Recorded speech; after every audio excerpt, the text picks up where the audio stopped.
నమస్తే, welcome to meta news. ముందుగా ఈ వీడియోని లైక్ చేయండి, షేర్ చేయండి. మరిన్ని ఇంట్రెస్టింగ్ పొలిటికల్ అప్డేట్స్ కోసం మెటా న్యూస్ని సబ్స్క్రైబ్ చేయండి. ఇక మ్యాటర్లోకి వస్తే, ఢిల్లీ లిక్కర్ స్కామ్లో అరెస్ట్ అయ్యి జైలుకి వెళ్ళినా కూడా ఎమ్మెల్సీ కల్వకుంట్ల కవిత ఎక్కడా తగ్గటం లేదు. కానీ కేసీఆర్ మాత్రం మౌనంగా ఉండిపోయారు. గతంలో ఈడీ బోడీ ఎవరొస్తారో రండి అంటూ మాట్లాడిన కేసీఆర్, కేటీఆర్లు ఇప్పుడు కవిత అరెస్టు అక్రమం చెప్పడం తప్ప పెద్దగా ఏమీ మాట్లాడలేకపోతున్నారు. కవిత అరెస్ట్ విషయంలో కేసీఆర్ కనీసం ప్రెస్ మీట్ కూడా పెట్టడం లేదంటే భయపడిపోయారా అనే సందేహాలు వ్యక్తమవుతున్నాయి. ఇంకా బీజేపీని రెచ్చగొడితే మున్ముందు పరిణామాలు ఎలా ఉంటాయోనన్న ఆందోళన బీఆర్ఎస్ నేతలను వెంటాడుతుందట. కవిత ఈడీ కస్టడీ ముగియడంతో 14 రోజులు జ్యుడిషియల్ రిమాండ్ విధించింది రౌస్ అవెన్యూ కోర్టు. దీంతో ఆమెను తీహార్ జైలుకు తరలించారు. మరోవైపు కవిత మధ్యంతర బెయిల్ పిటిషన్పై ఏప్రిల్ 1న విచారణ జరగనుంది.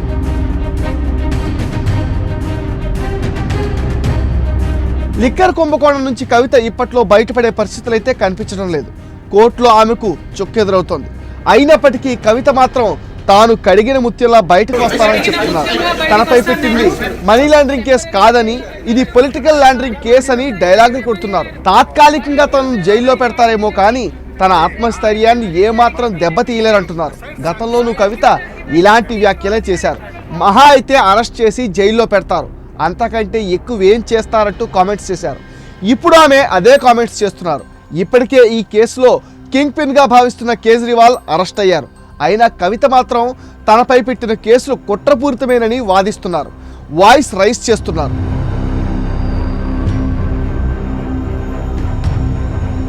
ఈ కేసులో ఆరోపణలు ఎదుర్కొంటున్న నిందితులను ఉద్దేశించి కవిత చేసిన వ్యాఖ్యలు కలకలం రేపుతున్నాయి.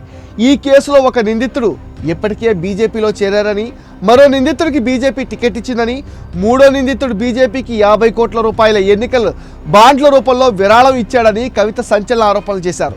ఈ కేసులో తాను అప్రూవర్గా మారేదే లేదని తేల్చి చెప్పారు. ఇంత జరుగుతున్నా కేసీఆర్ మౌనంగా ఉండటం రాజకీయ వర్గాలను విస్మయపరుస్తోంది. పార్లమెంట్ ఎన్నికల్లో కవిత లిక్కర్ కేసును ప్రధాన పార్టీలన్నీ అస్త్రాలుగా మలుచుకుంటున్నాయి. కాంగ్రెస్, బీజేపీల కుట్రని బీఆర్ఎస్ అంటుంటే, తప్పు చేసిన వారు జైలుకు వెళ్ళక తప్పదని బీజేపీ, తమ ఫిర్యాదుతోనే లిక్కర్ స్కామ్లో కదలిక వచ్చిందని కాంగ్రెస్ చెప్పుకుంటున్నాయి. మొత్తంగా లిక్కర్ స్కామ్ కేసులో మున్ముందు ఎలాంటి పరిణామాలు చోటు చేసుకుంటాయనే ఉత్కంఠ అందరిలోనూ నెలకొంది. ఇది మెటా న్యూస్ అప్డేట్. ఈ వీడియోని తప్పకుండా లైక్ చేయండి, షేర్ చేయండి. మరిన్ని ఇంట్రెస్టింగ్ పొలిటికల్ అప్డేట్స్ కోసం మెటా న్యూస్ని సబ్స్క్రైబ్ చేయండి. అండ్ ఈ వీడియో పైన మీ విలువైన ఒపీనియన్ని కామెంట్ సెక్షన్లో పోస్ట్ చేయడం మర్చిపోద్దు. మీరిచ్చే కామెంట్ సపోర్ట్తో మరిన్ని మంచి వీడియోలు చేస్తాం. మీరు చేయాల్సిందల్లా ఈ వీడియోని లైక్ చేయడం, షేర్ చేయడం, మెటా న్యూస్ని సబ్స్క్రైబ్ చేయండి.